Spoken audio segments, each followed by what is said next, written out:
Hey guys, this is Stu. I know it's been a while since I posted a video, but I've just got back from a family event.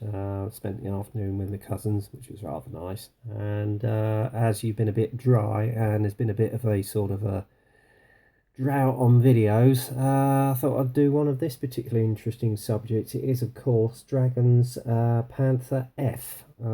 This is basically one of the paper panzers that was proposed with this very long 7.5 centimeter KWK 42L100 gun.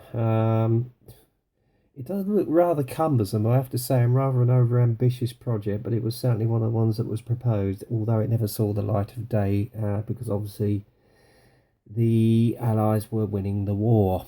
But as you can see, it's a late colour scheme as is depicted here, and it looks like it's a little typical battle scene in somewhere like Cologne, by judging by the cathedral in the background. Anyway, without further ado, we'll get on with the inbox review. Again, you've got the familiar artworks of the three versions that you can possibly do. What if colour schemes, as it is there. I think I'm going to go for the tritonal one, possibly, as I want to get around to building this. And then, obviously, on the other side, you've got all the CAD illustrations, which you can see there of the detail on the kit. Okay. And if anybody's interested in knowing what this kit number is, it's 6799. That's 6799. Okay, guys. Let's just see what goodies there are in the box. Now, I know I usually take them out of the bags, but I think for on this occasion I'm not going to. Okay, so any guys out there who don't like it, I'm afraid it's tough. Because obviously this is going to be quite a long review, and I don't want to spend half my time cutting through cellophane to get all the parts out, so you'll have to bear with me on this occasion, guys. Right, as is per normal with Dragon, you've got all the colour sprue tree layouts, and what's in blue you will not be using in the kit. Okay, then you've got the typical box art illustration on the top. And then obviously, as is the normal format with Dragon, you've got all the colour call out in Mr. Hobby Colour, which you can see here. Okay, again, you've got the Hobby Colour app on your phone, which you can convert the colour charts with, so to whichever paint manufacturer you're using.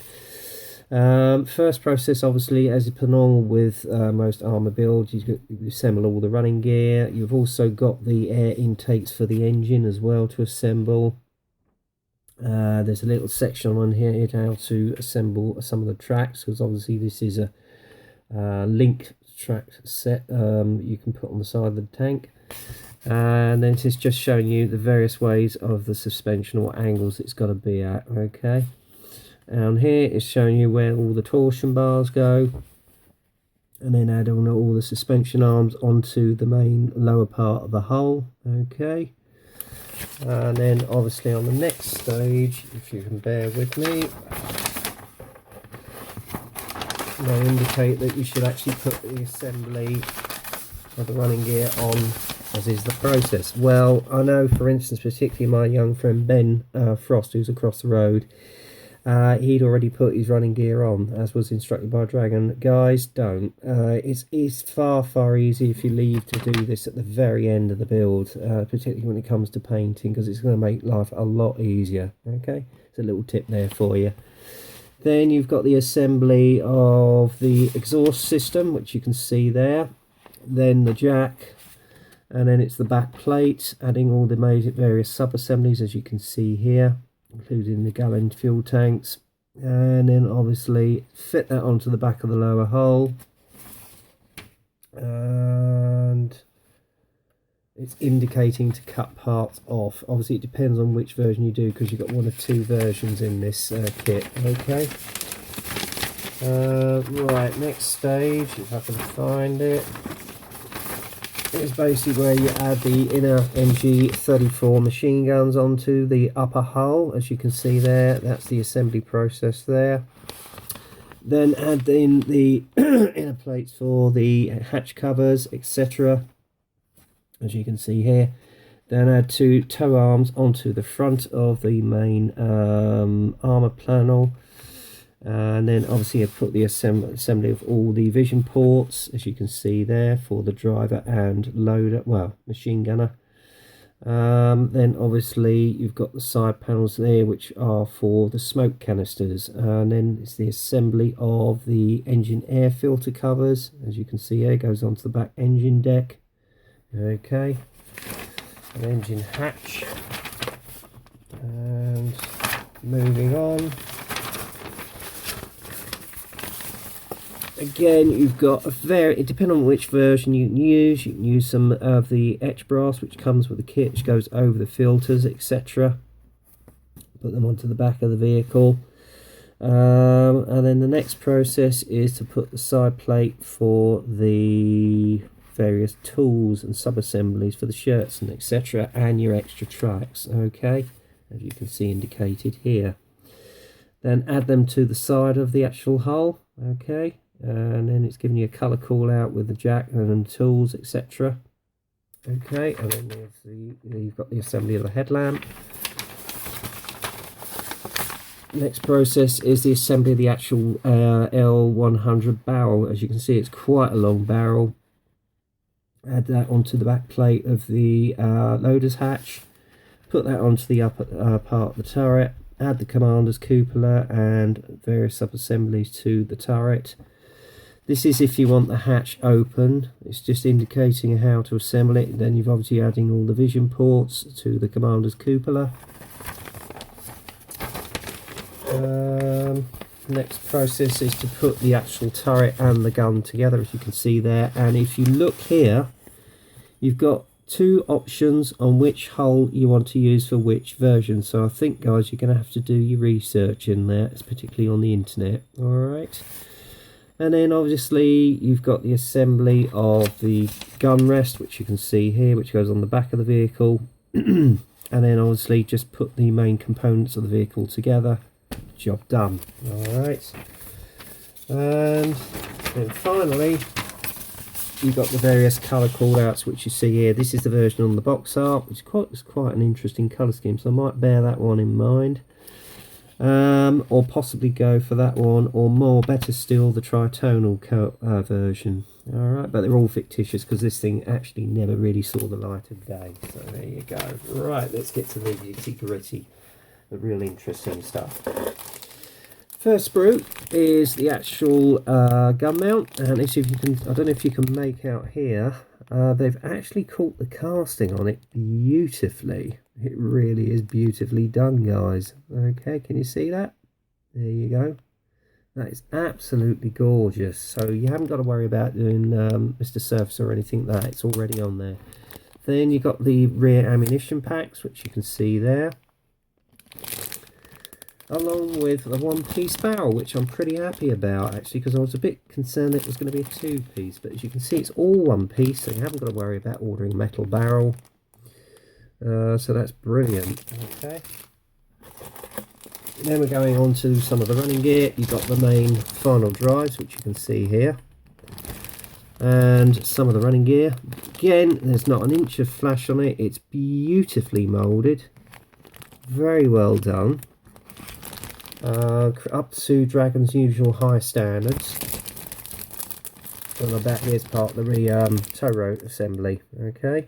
I think this thing comes with a little bit of etched brass on this, I'm not sure. I'll have a look in a minute. So that's that sprue. Then comes the interesting part.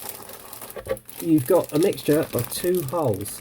Now, depending on which version you want to do, you're going to have to do your research on this, guys. Okay, so be careful when you put the hull together. Make sure you've got the right hull on the right version. Alright. Again, there is a little bit of surface texture, although you can't see it through the plastic bag, so I do apologise, guys, but I can assure you there's some beautiful texture in there. They've pulled up the seam lines absolutely beautifully. They really have. Now at the back here, you've got the commander's cupola, okay, and other various sub-assemblies and parts of the turret. Oh, actually, you've got two different versions of the back loading hatch, depending on which version you want to do. Okay, so bear that in mind, and also with the engine hatch covers. Okay, and as I said, you've got genuine, ordinary wide tow rope, which I am very, very pleased about, because it's not easy trying to put sprued versions on this, so you can get you can get a fairer more deal of flexibility on it, so I'm very happy about that. And then obviously you've got the decals in here with the Balkan Cruise, as you can see there, and then obviously the etch brass for the air filters, which will add greatly to the detail. And another sprue, we've got, I don't know, oh yes, side plates, and I think some of the engine air filter system, which you can see here. Isn't that beautifully moulded, guys? Very nicely done, I have to say. So I'm very pleased about that. And again, depending on which version you're doing, you've got the engine hatches and air filters again. Okay. And some final drive there. There we are. Sorry about the bashing. That's the that's the washing machine going outside at full belt.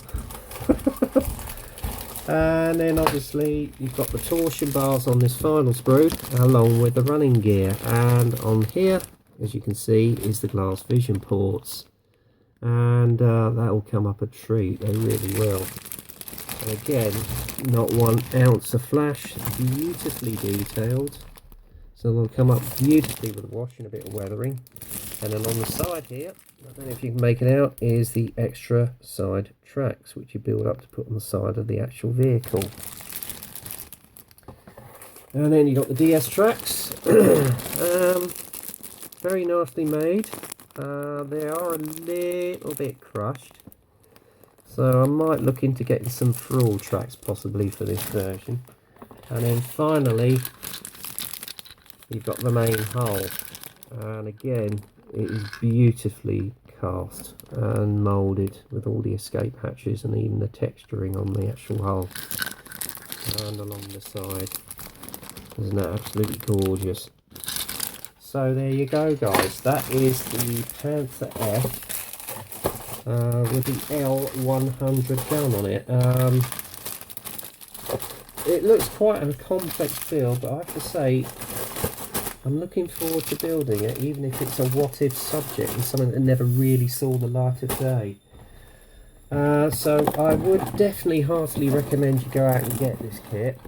And I must admit, I was very lucky. I got this one on an auction, so I got it for the pricey sum of around about £34. So I did very well out of that. But lovely looking kit, and I do recommend you go out and get one. Anyway, that's it for now, guys. So until the next time, get kit crazy, happy modelling, and I'll speak to you soon.